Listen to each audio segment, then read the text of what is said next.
দেখতে পেলে একটা ইহুদির লাশ নিয়ে যাওয়া হচ্ছে বাবা।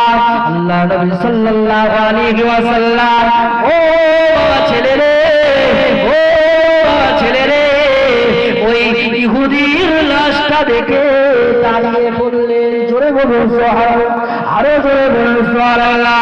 আল্লাহ নবী সাহাবীরা বলল, ইয়া রাসূলুল্লাহ,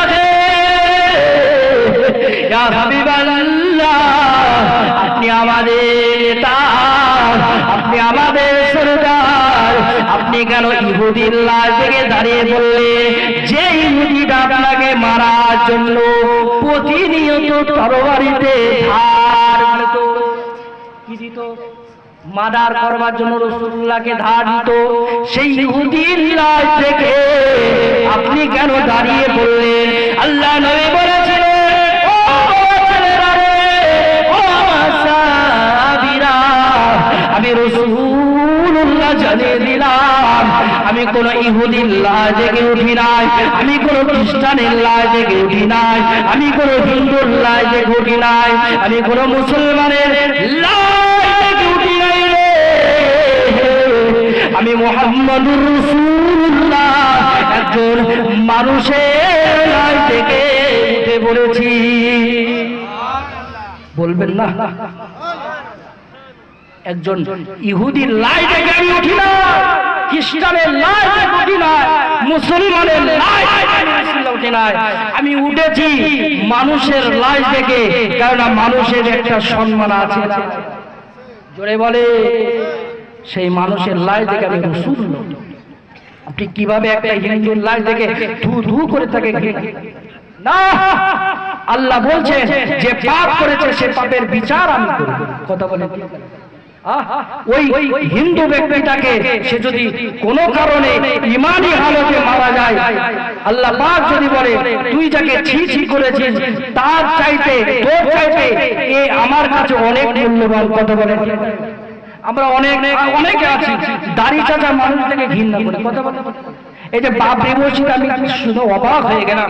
বাবরি মসজিদে বাবা যে সমস্ত অফিসাররা দেখলাম, তারা জীবনে মনে হয় মাথায় ইট বয়নি, 5টা 7টা 8টা করে মাথায় ইট বয়ে, তাদের দাড়ি নাই, গোপ পাও দেখে আবার মেহেন্দি করা, তার মানে বোঝা যাচ্ছে না সালাম করে না, মসজিদের প্রতি কি ভালোবাসা। কথা বলেন, ঠিক না? আপনি কোনো ইমানদারকে, কোনো কাউকে আপনি ঘৃণা করতে পারবেন না। এটা হচ্ছে সব আমরা কার বান্দা? জোরে বলে, ও আল্লাহ নবীকে আমার আল্লাহ পাক কত ইজ্জত দিয়েছিলেন। আল্লাহ নবীর ইজ্জত শুধু কোরআন শরীফে নয়, আল্লাহ নবীর ইজ্জত শুধু হাদিস শরীফে নয়, আল্লাহ নবীর ইজ্জত আমার হিন্দু ভাইদের গীতাতেও এসেছে বাবা। বলবে একটু? হিন্দু ভাইদের গীতাতে লেখা আছে, শ্রীমদ ভগবদ গীতা অধ্যায় নম্বর 7 18 এবং 20 নম্বর শ্লোকে লেখা আছে, যদা যদা হি ধর্মস্য গ্লানির্ভরতু ভারতো উত্থানম ধর্মস্য তদাতনঃ সৃজামহব পরিত্রাণায় সাধনায় বিনাশায় চতুষ্টিকিত ধর্ম সংস্থাপনার্থনায় সম্ভাবমি যুগে যুগে। ও ভাইজানেরা, হিন্দু ভাইদের গীতাতে লেখা রয়েছে বাবা, যদা যদা হি ধর্মস্য, যখন পৃথিবীর জমিনে অন্যায় অবিচার বাবা বেড়ে যাবে, অন্যায় অবিচার বেড়ে যাবে, আল্লাহ পাকের নামে শিরক বেড়ে যাবে, আল্লাহ পাকের নামে অংশ স্থাপন করতে থাকবে বাবা, ওই সময় আল্লাহ পাক রব্বুল আলামিন যদা যদা হি ধর্মস্য গ্লানির্ভরতু ভারতো অভ্যুত্থানম ধর্মস্য, এই ধর্মটাকে প্রতিষ্ঠিত করতে যুগে যুগে মনীষী প্রেরণ করতে থাকে। জোরে বলুন সুবহানাল্লাহ। হিন্দু ভাইদের এই কিতাব থেকে, এই শ্রীমদ ভগবদ গীতার এই অধ্যায়ের এই শ্লোকটা থেকে কোরআন শরীফের একটা আয়াতের বিশেষ ভাগ মিল হয়েছে। আল্লাহ পাক কোরআন শরীফের ভিতরে বললেন, আমি পৃথিবীর জমিনে যখন অন্যায় অবিচার বেড়ে যায়, আমি আল্লাহ আমার নামে এমন করে গুণগান কমে যায়, আমি আল্লাহ আমার নামে শিরক হয়ে যায়, তখন এই পৃথিবীর মানুষদেরকে, দুনিয়ার জমিনের মানুষদেরকে ইসলামের দিকে নিয়ে আসার জন্য, আমি আল্লাহ আমার দিকে নিয়ে আসার জন্য আমি আল্লাহ কি করি না, যুগে যুগে নবী এবং রাসূল প্রেরণ করি। জোরে বলেন সুবহানাল্লাহ, আরো জোরে বলেন সুবহানাল্লাহ। তাহলে হিন্দু ভাইদের এই গীতার সাথে মিলছে না? মিলছে? মিলছে তো? ওখানে বলা আছে ঋষি বা মনীষী প্রেরণ করেন, আর এখানে লেখা আছে নবী এবং রাসূল, একই ব্যাপার। ও ভাইজানেরা, আল্লাহ কোরআন শরীফের ভিতরে বলেন ফাসিরু ফিল আরদ, তোমরা পৃথিবীটাকে ভ্রমণ করো। আমি আল্লাহ কিভাবে এই পৃথিবীটাকে সাজিয়েছি, এই কিভাবে এই পৃথিবীটাকে সাজিয়েছি তোমরা দেখতে থাকো বাবা। ও ভাইজানেরা, ও সোনামানিকেরা, আমরা অনেকে পৃথিবী দেখতে চাই না, অনেকে ঘুরতে পছন্দ করি না বাবা। আল্লাহ পাক বলেন তোরা যদি এই পৃথিবীটাকে ঘুরিস আর আমি আল্লাহ আমার প্রশংসা করতে থাকি, তোদের যদি আমি আল্লাহ এত বেশি খুশি হয়ে যাই, তোদের এমন করে জীবনে গুনাহ খাতায় ওসিলায় মাফ করে দিতে পারি রে। দীঘায় যাবে, দীঘায় গিয়ে বলবেন আল্লাহ আলহামদুলিল্লাহ, এত সুন্দর তোমার সাগর তুমি তৈরি করেছো, আলহামদুলিল্লাহ। আল্লাহ বললেন এই সাগর তৈরি করতে আল্লাহ পাক বললেন কত কোটি টাকা খরচ করেছে। শোনে, ব্রেনটার দাম জানেন আমাদের নাক, চোখ, কান, যে সমস্ত আল্লাহ পাক আমাদের দিয়েছে, সবচাইতে ভালো উদাহরণ হচ্ছে আপনি যদি আপনার স্ত্রীর রান্নার প্রশংসা করেন বা স্ত্রী সেজে সাজাগুজা করেছে, আপনি যদি তার সাজাগুজা প্রশংসা করে, তাহলে স্ত্রী আপনার উপরে খুশি না যাবে। আর যতই ভালো করুক, আপনি যদি বলেন সমস্যা হচ্ছে রান্নায়, খুশি হবে না? দুটো কেচে ঝোলাবে বাবা, একটা হচ্ছে 498 আর 125। এই কৃষ্ণনগর আর বাড়ি করতে হবে, কথা বলেন ঠিক না? কৃষ্ণনগর আর বাড়ি করতে হবে, দুটো কেচে ঝোলাবে। মা বোনদেরকে রান্না খারাপ হলেও বলবে আলহামদুলিল্লাহ। ও ভাইজানেরা, ও সোনামানিকেরা, শুনে রেখে দেন, আমরা অনেকে রয়েছি ভাই ভাই রয়েছি বাবা। ভাই ভাই কেমন মিল থাকতে হবে এটাও আমার নবী পাক শিখিয়েছে না শেখায়নি? সেই শিক্ষা কি আমরা পেয়েছি নাকি? সেই শিক্ষা আমরা পেয়েছি, কিন্তু কাজে আমরা লাগাই নাই। সেই শিক্ষা কাজে লাগিয়েছিল মুজাদ্দিদুজ্জামান দাদা হুজুর রহমাতুল্লাহ আলাইহি পাঁচ কলিজার টুকরারা। জোরে বলেন সুবহানাল্লাহ, আরো জোরে বলেন সুবহানাল্লাহ।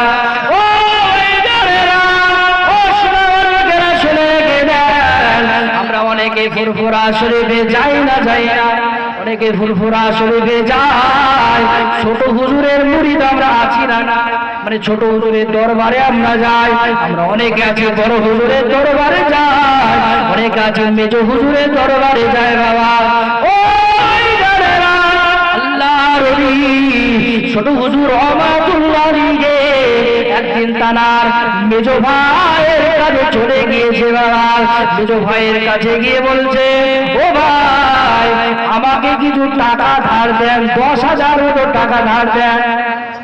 কত ধরেন? 10,000 টাকার অঙ্ক বলা নেই, ধরেন 10,000 টাকা দেন, মানে অনেক টাকা ওই সময়। 10,000 মানে অনেক টাকা।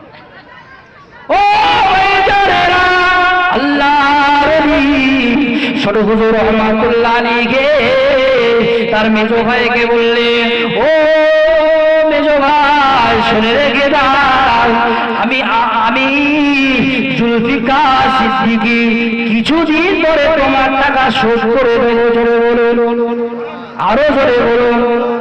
এমন বলতে হবে না কিছুদিন পরে ভাই আমি তোমার টাকা শোধ করব। কিছুদিন পরে ছোট হুজুর রহমাতুল্লাহ আলাইহি তো অনেক ছেলে, ওনার তো একটু খরচা বেশি লাগে, হ্যাঁ না? ছোট হুজুর রহমাতুল্লাহ এত বড় আল্লাহর ওলি ছিলেন, তিনি নিজে আযান দিয়ে তার ছেলেদেরকে নামাজের জন্য ডাকতেন। জোরে বলেন সুবহানাল্লাহ। বড় ছেলের নাম কালিমুল্লাহ, তিনি ডাকতেন আযান দিয়ে সন্তানদেরকে ডাকতে আসতেন, বাবা কেলিমুল্লাহ, খেলিমুল্লাহ বলতেন, ঠিক আছে? মানে আনন্দ ভরে সন্তানকে তো মায়া করে ডাকতেন, বাবা কেলিমুল্লাহ উঠে পড়ো নামাজের সময় হয়ে গেছে। জোরে বলেন সুবহানাল্লাহ। তোহা সিদ্দিকী হুজুরকে চেনেন তো? বাবা তোহা উঠে পড়ো, ফজরের আযান দিয়েছি নামাজের সময় হয়ে গেছে। বাবা হোসেন উঠে পড়ো আযান হয়ে গিয়েছে। বাবা ইউসুফ উঠে পড়ো বাপ, আজান হয়ে গেছে। এইভাবে তিনি তার সন্তানদেরকে ডাকতেন নামাজের জন্য। তিনি নামাজ ইমামতি করতেন, সন্তানরা তানার পিছে নামাজ আদায় করত। জোরে বলেন সুবহান, আরো জোরে বলেন সুবহান। ও ভাইরা, ছোট হুজুর রহমাতুল্লাহ আলাইহি, হুজুর আমার ওই টাকাটা শোধ করবে। শোধ করতে হবে না? হবে না? ছোট হুজুর রহমাতুল্লাহ আলাইহি এমন করে মেজো ভাইয়ের কাছে, খুব ভালো করে শোনেন বাবা, মেজো ভাইয়ের কাছে গিয়ে বাবা টাকাটা দিবে বাবা। এই ভয়ে মেজো ভাইকে বলছে, ও আমার মেজো ভাই, ও আমার মেজো ভাই, এই নাও টাকাটা নাও বাবা, নাও ভাই। যদি ছোট হুজুর রহমাতুল্লাহ আলাইহি বলেছিলেন, ও ছোট ভাই জুলফিকার সিদ্দিকী, শুনে রেখে দাও, আমি আবু জাফর ভাইয়ের কাছে টাকা ধার নিয়ে আবারও ফেরত দিতে হয়, এটা তোমার কাছ থেকে শিখছি। জোরে বলুন সুবহান, আরো জোরে বলুন সুবহানাল্লাহ। ও জুলফিকার, ভাইয়ের কাছে থেকে টাকা ধার নিয়ে আবারও কি টাকা ফেরত দিতে হয়? বলবেন না সুবহানাল্লাহ? এ সবাই মিলে বলবেন না সুবহানাল্লাহ? কি ভাই, এ জুলফিকার, আমার কাছ থেকে টাকা ধার নিলি, আবার এই আমাকে ফেরত দিতে হবে, এটা তো তোর কাছ থেকে শিখছি রে, যা চলে যা, তোর আর কোনো টাকা ধার দিয়ে। আর এখনকার ভাই কি 20 টাকা ধার নিলে 40 বার চাই। কথা বলেন ঠিক না বেটি? ভাই ভাই মারামারি হয় না? হয় না? এ ভাই ভাই ভালো থাকবে। যে বাড়িতে ভাই ভাই মিল আছে সেই বাড়িতে বাইরে কোনো শত্রু আক্রমণ করতে পারবে না। জোরে বলেন সুবহানাল্লাহ, আরো জোরে বলেন সুবহানাল্লাহ। ভাই ভাই মিলে পৃথিবীর জমিনে কোনো আপদ দেখতে হলে সেটা হচ্ছে নিজের মায়ের পেটের ভাই। জোরে বলেন সুবহানাল্লাহ। আর আল্লাহ পাক কিয়ামতের দিনে সেই কারণে আল্লাহ বলছে, তোর পৃথিবীর জমিনে সব চাইতে আগে আসতো, তোরা পাটির জন্য, লাঠির জন্য, জমির জন্য, জায়গার জন্য যার সাথে মারামারি করিস না কেন, সর্বপ্রথমে তোর বাপ যায় না, তোর মা গিয়ে কান্নাকানি করে তোর মাথা ফেরিয়েছে, তোর বাপ হসপিটালে নিয়ে যাবে, অন্যের কাছে টাকা ধার চাই, সর্বপ্রথমে যে যায় সেটা হলো তোর মায়ের পেটের ভাই, জীবনকে বাজি রেখে তোকে রক্ষা করতে যায়। জোরে বলেন সুবহানাল্লাহ। আল্লাহ বলছে, ইয়াফিরুল মারউ মিন আখিহি, ওই কিয়ামতের মহাময়দানে সর্বপ্রথম তোর এই ভাই, যে ভাই তোকে জীবনটা বাজি রেখে তোকে ঠেকাতে যেত, ইয়াফিরুল মারউ মিন আখিহি ওয়া উম্মিহি ওয়া আবিহি, সর্বপ্রথম ভাইয়ের কথা এসেছে, তোর ভাই পালিয়ে যাবে। আল্লাহ পাক আমাদের সকলকে ভাইয়ের সঙ্গে সম্পর্ক ঠিক রাখার তৌফিক দান করেন। বলেন আল্লাহুম্মা আমিন, আরো জোরে বলেন আল্লাহুম্মা আমিন। আপনারা আমার জন্য দোয়া করবে, আমিও আপনাদের জন্য দোয়া করব। আর সবচাইতে দোয়া চাচ্ছি, আমি যেন যে বললাম কিছুক্ষণ আগে 17 তারিখে মানে ট্রেনেই যেতে হবে, তাছাড়া হচ্ছে না। এবারে ত্রিপুরার জমিনে যাচ্ছি, আপনারা দোয়া করবেন গুনাগান আনিসুর রহমানের জন্য। ওখানে গিয়ে যেন আল্লাহ আল্লাহ রসুলের কিছু কথা বলে মানুষদেরকে দিন শরিয়াতের দিকে নিয়ে আসতে পারি। বলেন আল্লাহুম্মা আমিন। বাপ দোয়া করবেন তো? জোরে বলেন, দোয়া করবেন তো? আর একটা কথা বাপ, যেটা বলছিলাম, খবরদার এই মজলিসটা হাসি তামাশার নয় বাপ। এই মজলিসটা হচ্ছে কান্নাকারীর মজলিস। কানবেন, জাহান্নামের আগুন হারাম করবেন। হাসবেন তো অন্তর মরে যাবে। হাসবেন তো এই মাহফিলে আসবেন না, হাসবেন তো চাপড়ায় চলে যান, শফিক আসবে, টপিক আসবে, জিত আসবে, জিতের মাঠে চলে ওখানে গিয়ে আসবেন, কোনো সমস্যা নাই। এই মাহফিলে আসবেন কান্নাকারী। যে বক্তা এখানে হাসির ওয়াজ শুরু করবে বাপ, তাকে চিঠি দিয়ে বলবেন, হুজুর এখানে হাসির ওয়াজ করবেন না, আপনি এখানে কোরআন হাদিসের কথা বলেন, আল্লাহ রসুলের কথা বলেন, কান্নাকাটির ওয়াজ করেন। হাসলে মানুষের অন্তর মরে যায়। কথা বলেন ঠিক না বেঠিক? আল্লাহ আমাদের সকলকে সহিহ বুঝদান দেন। বলেন আল্লাহুম্মা আমিন, আল্লাহুম্মা আমিন। দুরূদ শরীফ পড়েন, আল্লাহুম্মা।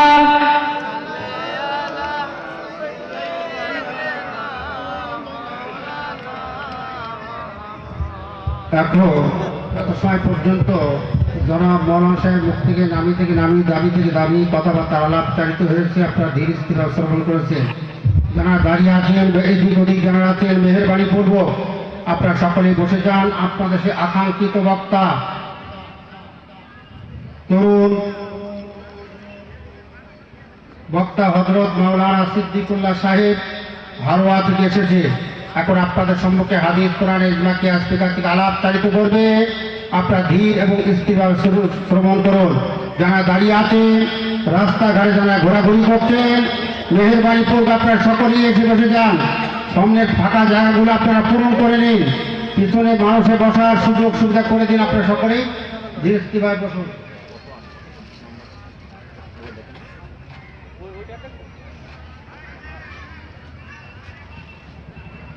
সকলে পিছনে যারা দাঁড়িয়ে আছেন, মেহেরবানি পূর্বক আপনারা বসে যান।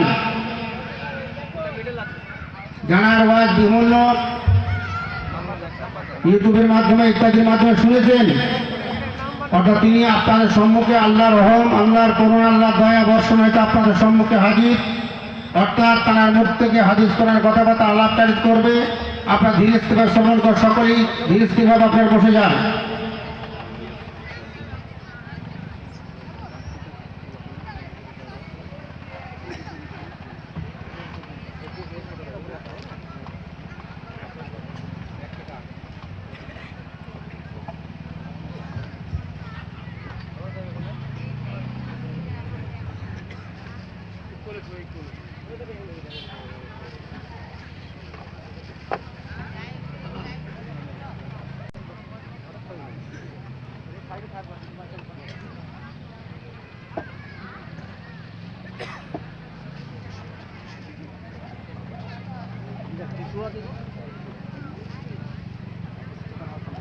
এই কাপড় নেই